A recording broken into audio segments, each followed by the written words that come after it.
you'd expect would have been the favourites going into this based on their performance in the last couple of years with top 8 and top 16 placements in the last 2 years, respectively, in the World Cup. But off the back of a week 1 win, Norway feeling good. And we see on the team here, Brede Stavø's team with the Cornerstone Ogre, which is not really up there in usage with the Hearthflame and Wellspring forms of Ogre, the fire and water types, respectively. But this Ogre has that very useful sturdy ability. So with that follow me, it means that you are pretty much guaranteed to take a hit from anything if you desperately need your partner to stay alive for a turn. Yeah, it's definitely the least used Ogre, or, well, I suppose the Teal Mask Ogre would be the very least used, but it's one we certainly don't see as commonly as the Wellspring or Hearthflame. And speaking of the Wellspring Ogre, Daanvir is running that on his own team alongside Fluttermane, Heatran, Iron Hands, Chien-Pao, and Landorus. Of course, that Landorus would have to be careful of switching into a Kingambit coming out for Brede and activating that Defiant ability. And it's Choice Specs Fluttermane rather than any kind of booster energy, running that Mystical Fire move as well. A really nice tech to have on your Fluttermane.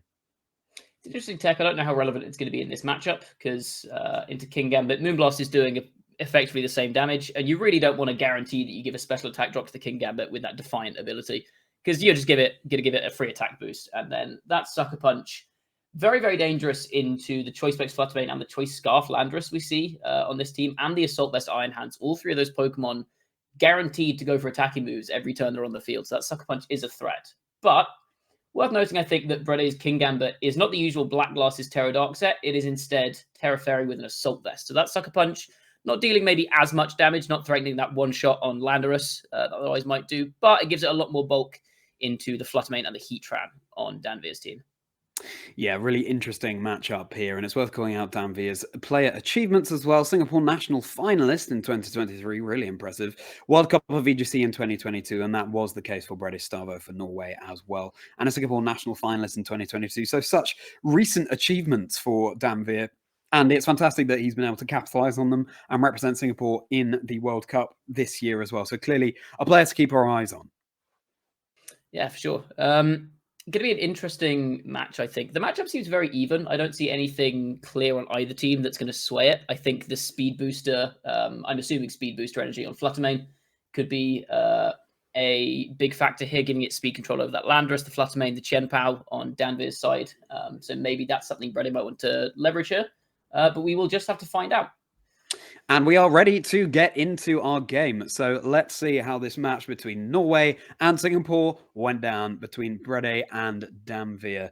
Let's get into round 1 of our second game that we're featuring here and see what the leads are for both of these trainers. Will Norway be able to bring something back against Singapore, who are currently in the lead against them? Let's find out. Is it going to be Heatran and Iron Hands on the opposing side of the field, and Kingambit and Amoonguss for Brede? So it's going to be Daanvir running that Heatran and Iron Hands. Yeah, Kingambit not in the best spot here. Iron Hands and Heatran both clearly threatening it with super effective fire and fighting type moves. It does have a bit of protection from that Amoonguss, but Heatran has Heat Wave, so can ignore the redirection there. Amoonguss also kind of threatening, but there's the threat of Terra Brass on Heatran, maybe to get around Spores. So a lot of potential ways this turn could play out, I think. Yeah, absolutely. Heatran there is rocking that classic Terra Grass type, which keeps it so safe from Grass type moves. But it's going to be a switch for Brede immediately. And we do see the Urshifu coming in here, so Urshifu now threatening a Surging Strikes potentially into that Heatran. But again, the Iron Hands is a really solid matchup, I think, into both of these Pokemon. So I think that's probably going to be a target for Brede to try to put to sleep. As we see the Terra Water come out from Amoonguss here, obviously scared of that Heat Wave from Heatran, but now making itself weaker to that Wild Charge as well from the Iron Hands. And we see the Fake Out come out into Amoonguss. It's going to get the flinch, a little bit of Rocky Helmet chip on the Iron Hands, and the Heatran goes for Heat Wave. It misses the Amoonguss, but I think that's the one he'd rather miss there if you're Daanvir. A lot of good damage on the Urshifu. No burn, but we see the Amoonguss flinch there. Yeah, very fortunate that Urshifu did not get burned there. That would have instantly reduced its capabilities going into future turns. So, Heatran here, it seems like Brede might be trying to force out a Terra from the Heatran on Daanvir's side of the field. It could go for that Grass Terra, make itself take those Surging Strikes much better. On the other hand, of course, if it doesn't, it's weak to both the water and fighting type moves that Urshifu could deal out. Iron Hands, on the other hand, so to speak, is threatening super effective damage into Brede's Urshifu, as well as the Amoonguss. So the Iron Hands has never been in a better position as Heatran switches out. Heatran, like you said, scared of those water type moves, but we do have the Wellspring Ogerpon in the back to come in on a Surging Strike with its water absorbability. Rage Powder coming out from Amoonguss, trying to keep that Urshifu as safe as it can from the potential Wild Charge from Iron Hands. And we see the call out from Brede, not falling for the bait of going into the Water-type move into the Heatran, instead opting to get big damage down on this Iron Hands, which I think is the biggest threat to it here. And if this Iron Hands does go for a Wild Charge, the recoil and the Rocky Helmet damage may just take it out here. As we see that come out, Amoonguss survives on 15 HP, can get that back with its Regenerator ability, and the recoil is enough to take out the Iron Hands. That's a massive turn for Brede there. The main threat on Daanvir's side of the field is already down. And of course, Iron Hands is such a bulky Pokemon. It's not a Pokemon you tend to see going down so early on in the game. So Brede's got to be feeling pretty good about that position. And as you said, Matt, the Amoonguss is able to switch out at any time to get that Regenerator healing back. So the fact that it's on such low health now does not necessarily mean it will remain that way for the rest of the game. It will be Landorus rejoining the fight, coming out for Daanvir, dropping the attack stat, crucially, of Brede's Urshifu.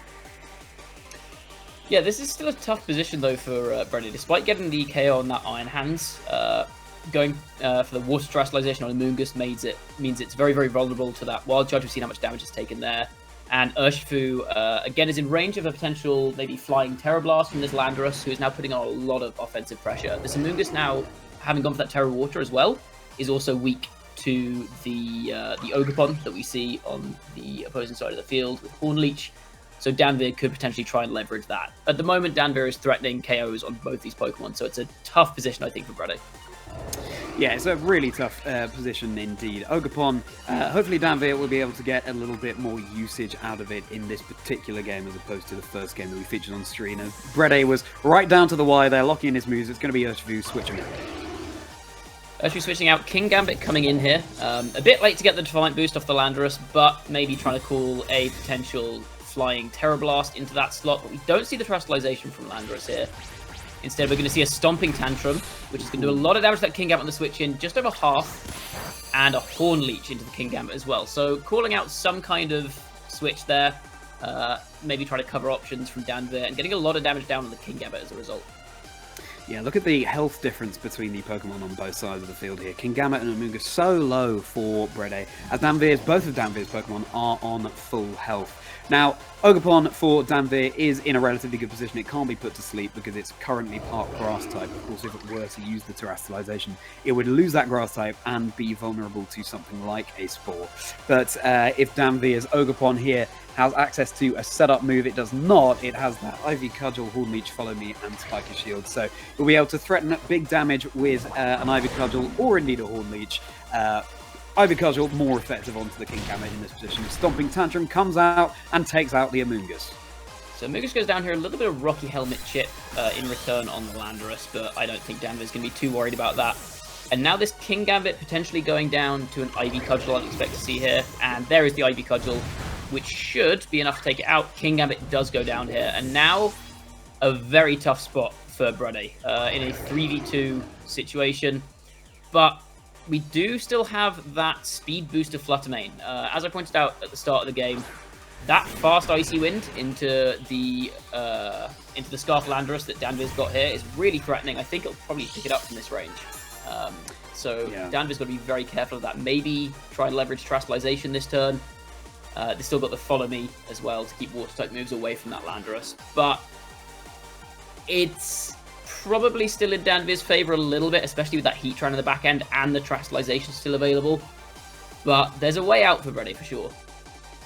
Yeah, absolutely. As you called out, Daanvir still has lots of resources that he can use. But if you're down to just an Urshifu and a Fluttermane, these Pokemon are more than capable of pulling out a comeback, especially because Landorus is so threatened by the Urshifu on Brede's side of the field. Ogerpon could Terrestrialize at any point and get a boost to its special defenses, and it's not like Terrestrializing would weaken it in any way against the Urshifu either. But it depends on what Daanvir is going to want to be prioritizing in terms of the Pokemon he wants to have the heavier damage output, as Landorus will be switching out in favor of Heatran.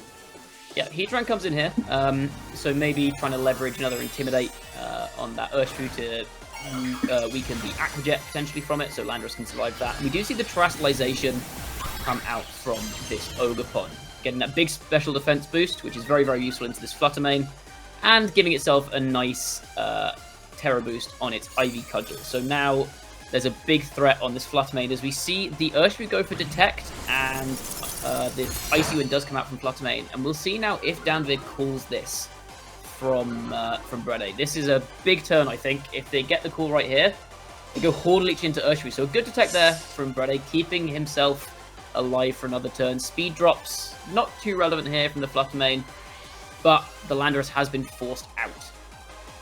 Landorus has been forced out, but it can be switched back in at any time to get an Intimidate drop onto the Urshifu. And now that Daanvir has committed the Terror on Ogerpon rather than Heatran, that is something he will want to be mitigating, as that's exactly what we see happening. Landorus rejoins the field for an Intimidate drop. Yeah, and that Intimidate drop, again, Urshifu can't really go for its surefire critical hit water type move in front of this Ogerpon. So it's forced to go for the close combat, and now this Urshifu's at -2 thanks to a couple of Landorus switches. This is not going to do too much. Ogerpon does survive that, and potentially now a chance just to take out this Urshifu, which would leave Heatran and Landorus versus Flutter Mane in the back. We do see the Urshifu go down to that Horn Leech, and I think this is a bit too much even for our brave hero, our recently not quite #1 usage anymore Flutter Mane to deal with. It looks like this game is wrapped up in Daanvir's favour. Yeah, absolutely, and Brede is locking in the forfeit there, seeing that the writing is on the wall, especially, you know, since the Ogerpon has, but we do have Game 2 ready, so let's go straight into that and see how Brede is able to adapt in this next game against Daanvir, and whether Norway will be able to come back against Singapore. It's going to be Heatran and Iron Hand being led for Daanvir. It's going to be King Gambit again, and that Chien Pao this time for Brede. Yeah, so same lead from Daanvir. Maybe saying, look, work game 1, let's try it again game 2. And the King Gambit Chien Pao lead here, like I said, this is a lot more offensive pressure from Brede. He now has the speed advantage, although he does need to worry about a fake out on the Chien Pao. Chien Pao is Terra Ghost, I believe, on this team, so it can dodge that fake out if it needs to. It's threatening Sacred Sword on Heatran. So again, there's a lot riding on this turn 1. Where does the fake out go? Maybe Heatran tries to pull a Protect to get around an attack from a Terra Ghost Chien Pao. It's also a case of who does Brede target here? Is the Iron Hand still the biggest threat? Do you think you can deal with that Heatran back end? And we are going to see a Terastallization coming out here from Brede. I believe that was the King Gambit we saw with the Terra Fairy. Not a very common Terra type to see on King Gambit, especially with that Terra Blast. But this is now threatening a lot of damage on this Iron Hands. It really is. That big heart there belying the potentially cruel demeanor shown on King Gambit's face. A big Sacred Sword coming out into Heatran on Daanvir's side as Heatwave brings the Chien Pao right down to its sash, and King Gambit, of course, able to take that damage much better now, having lost its steel typing. Yeah, so threatening that damage on Iron Hands, but Iron Hands just saying you can't deal any damage to me if I flinch you. So a lot of damage coming out from Daanvir's side, turn 1. That Chien Pao, again, like you said, survived when it sashed. King Gambit, even with that Assault Vest, taking almost half from that Life Orb Heatwave from Heatran. So it's still a tough position. The Chien Pao still has speed advantage over Heatran and Iron Hands and threaten damage here. But I think Daanvir will be happy, especially with that Heatwave double connecting with the amount of damage that he got on turn 1. Yeah, absolutely. It's interesting to see Brede committing his Terra so early. I think especially if you've lost game 1, it's potentially a risky move to make. But in this situation, it really made a lot of sense. I'm just interested to see how he'll be able to capitalize on having his King Gambit on the field heading into this next turn. We see the Chien Pao go for a Protect here. And the Heatwave comes out. No Sucker Punch from the King Gambit, which maybe could have threatened that Heatran. Potentially trying to go for some damage on the Iron Hands here instead. King Gambit survives the Heatwave thanks to that Assault Vest. And we do see the Terra Blast come out on Iron Hands. So Brede clearly trying to prioritize getting a lot of damage down on both Pokemon. Maybe trying to set up for... Oh, that's a one-shot. That's got to be a crit, yeah. Even with Chien Pao's Sword of Ruin ability on the field, Iron Hands is a very bulky Pokemon. I wouldn't expect that to KO. But I'll be honest with you, I don't know my Terra Fairy, Terra Blast counts with King Gambit very well. That is a big, big KO for Brede. It's something two things you so rarely see. An Iron Hands going down in a one-hit knockout and a Terra Fairy King Gambit. And least of all, that King Gambit being the one to deal the finishing blow to Iron Hands is a really nice tech because King Gambit otherwise struggles so much against an Iron Hands, being resistant to both its Dark and Steel type moves. Ogerpon Wellspring has just joined the field here for Daanvir, looking very healthy indeed. That Heatran could not be on lower health, but crucially it is still around. We can see here that it's the Cornerstone Ogerpon in the back for Brede. I'm really excited to see how he's able to utilize that as one of the less used forms of Ogerpon as we get into Chi and Pao switching out for Brede. Yeah, and this Urshifu is going to come in to take its place. There's still that Ogerpon Wellspring on Daanvir's side of the field, but it does just go for that Follow Me, which is going to eat the Sucker Punch that we saw this King Gambit lock into. And Heatran here looks like it's going to fire off one last attack before it goes down to its own Life Orb recoil. Again, double connecting with that Heat Wave. This Heatran has got excellent vision, haven't missed a Heat Wave yet. It seems like no burn again on this Urshifu, so Brede is dodging the burns, thankfully. But we see Heatran go down to its Life Orb recoil, but I think Daanvir will be happy with the amount of value that he got out of that Heatran, getting the Chien-Pao down to its sash, taking out the King Gambit, and getting half of Urshifu's HP gone. Yeah, and of course, crucially, Brede's terrestrialization option is now down and out for the count. It will be Ogerpon Cornerstone joining the field for Brede as Landorus comes out for Daanvir. So an immediate attack drop. That's not a very nice welcoming present for the Ogerpon joining the field for Brede, but it's really cool to see. And of course, Urshifu does not appreciate taking the Intimidate drop here as well. Now, Ogerpon Cornerstone, it has that rock type Ivy Cudgel. It does have the Horn Leech grass type here. Daanvir, if he were to terrestrialize his Ogerpon, that would be a super effective hit into that. But rock type moves, not so much in this situation. But with the sturdy ability, would be able to survive at least one attack if it were to redirect using a Follow Me so that Urshifu could get big damage off, perhaps into the Landorus. It depends on what Daanvir is going to want to be terrestrializing in this game, but we've got to give props to that King Gambit where it's due. It did get rid of that Iron Hands in one hit, which I'm sure Daanvir was expecting even less than me and you, Matt. Yeah, you'd expect so. I think the critical hit probably did matter. We are going to see a terrestrialization from Daanvir. I would expect this to be the Landorus, because this flying Terror Blast now is putting pressure on everything. With that King Gambit down, actually, as soon as King Gambit terrestrialized, there were no more flying resists left on Brede's team. And so now with the speed advantage that this Landorus has, it's seen that there's no speed booster energy Flutter Mane in the back end. This Terra Flying allows it to get around super effective water type moves from this Urshifu and allows it to hit back with super effective damage with this Terror Blast. You see it come out of the Ogerpon, putting it down into the red, almost getting the KO here, and we see the Surging Strikes going into the Water Absorb. Brede making the call there that Ogerpon wouldn't click Follow Me, and unfortunately for Brede, very fortunately for Daanvir, that call was incorrect.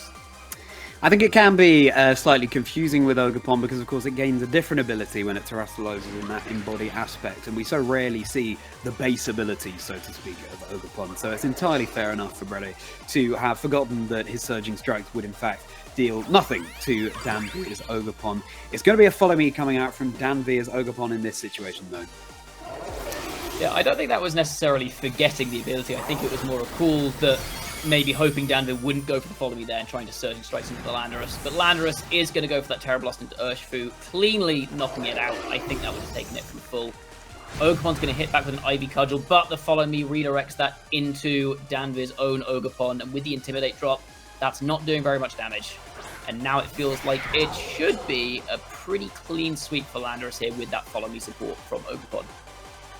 Yeah, exactly. And look at how low the health bars of both Pokemon on Brede's side of the field are. It's a valiant effort and very cool to see the Cornerstone Ogerpon, but it seems like this is just too much of an uphill battle for Brede in this situation with such a healthy Landorus and Ogerpon for Daanvir. This, as you said, Matt, there are no more flying resists on the Brede side of the field, and that was the case after the Fairy Terror from King Gambit. So, yes, could be a clean sweep, or maybe Ogerpon will go on the offensive for a change as well.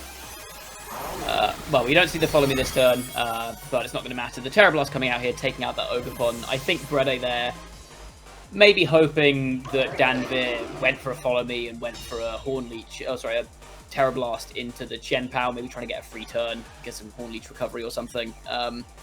But with Daanvir just going on the offensive with both Pokemon, which I think is usually the correct thing to do in this situation, that's going to be the game. Protecting there against the Sucker Punch with that Follow Me, and Terror Blast is going to come out. And I think Terror Blast will pick off the Chen Pao from here. I, again, haven't done this calc, but I'm relatively confident. That's right, a 1 HP Chen Pao, unfortunately, even though it's a very strong Pokemon, is not going to be able to clinch this out for Brede. So Singapore maintains its reign over Norway in this stage of the World Cup of VGC.